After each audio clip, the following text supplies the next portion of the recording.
Europe Soir, Laurent Bazin sur Europe 1. 18h51, Le Monde dans votre radio, comme tous les soirs, ce sont les chroniques du monde avec Sophie Larmoyer. Bonsoir Sophie. Bonsoir Laurent. On va commencer avec l'histoire de cette américaine qui a donc ce qu'on peut rappeler un TOC assez peu commun. Elle a besoin de prendre l'avion, c'est presque frénétique chez elle. Petit détail, elle n'a pas de passeport, elle n'a pas non plus de billet. Ce qui est assez incroyable dans l'histoire, c'est que malgré les mesures de sécurité très serrées, notamment dans les aéroports américains, elle a réussi à embarquer.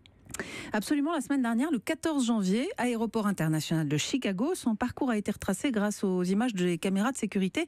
Marilyn Hartman, c'est son nom, a d'abord déjoué les contrôles et a presque réussi à embarquer pour un vol intérieur vers le Connecticut. Il faut vous imaginer une femme de 66 ans, cheveux blancs, sagement coiffés, avec une petite frange, des grands yeux clairs, des petites lunettes. Elle ne suscite absolument pas la méfiance, mais finalement, elle est quand même repérée avant de monter dans l'avion.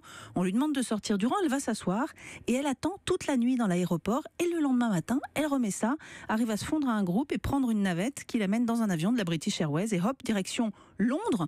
L'équipage s'en est aperçu en vol, elle a été renvoyée illico et arrêtée à son arrivée. Et alors donc, c'est une récidiviste? Absolument, un juge de Chicago qui la voit revenir souvent l'a appelée la serial passagère clandestine.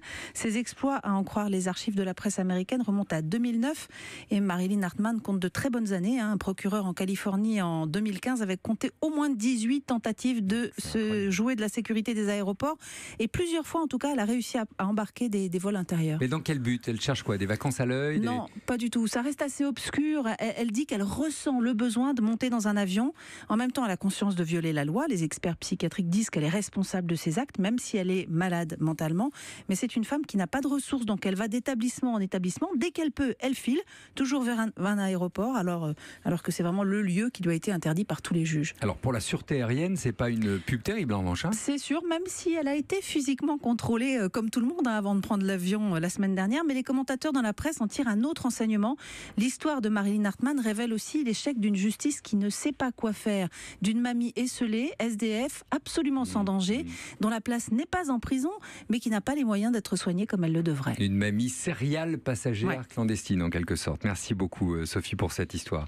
Des États-Unis, on va filer en Russie, où sont là les cadets, non pas les filles de l'air ou les grands-mères de l'air, mais les cadets de l'armée de l'air russe qui viennent de déclencher un scandale sans précédent. Pour s'amuser, ils se sont filmés en petite tenue, dire en slip, en tortillant du derrière sur une reprise satirique de Satisfaction, façon Village People là pour le coup.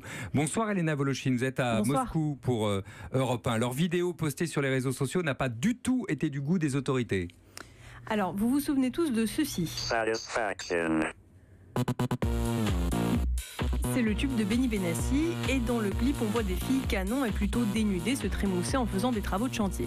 Il y a une semaine, des étudiants de l'université d'aviation civile de la ville russe d'Ulianovsk ont eu la bonne idée de publier une parodie de ce clip sur internet. En caleçon, cravate et képi d'aviateur, ils y font une danse sexy et franchement très très drôle. Mais bizarrement, le recteur de l'université, lui, n'a pas apprécié. Il a immédiatement crié au scandale et menacé de les expulser. Même le gouverneur de la région s'en est mêlé en allant rappeler aux brebis égarées ainsi qu'à leurs parents l'honneur de l'uniforme et le respect des traditions. Mais alors c'était compté sans une vague de soutien assez étonnante, toujours sur les réseaux sociaux et sur Internet. Et oui, presque immédiatement à travers tout le pays, on s'est mis à danser sur Satisfaction et à publier ces vidéos toutes plus loufoques les unes que les autres. D'abord, il y a eu les étudiants d'un institut agricole, puis les médecins, les ouvriers, les jockeys, les secouristes, des mamies en fichu dans un appartement collectif, des électriciens, des mères de famille, des sportifs, des artistes, bref, tout le monde s'y est mis à tel point que le recteur de l'université d'Ulianovsk a dû renoncer à renvoyer les apprentis aviateurs. Comment vous expliquez ce phénomène, cette mobilisation ? Eh bien parce qu'en Russie, on peut être condamné à de la prison ferme lorsque l'on danse dans une cathédrale ou devant un monument aux morts.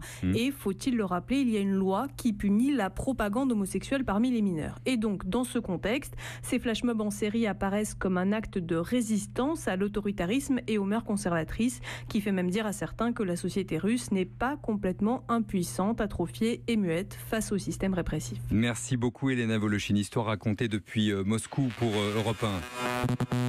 Ça m'avait échappé celle-là quand même. Je parle de la musique bien sûr. Si ça vous dit, allez voir sur les réseaux sociaux, on vous le mettra en ligne sur le site Europe 1. Bonsoir.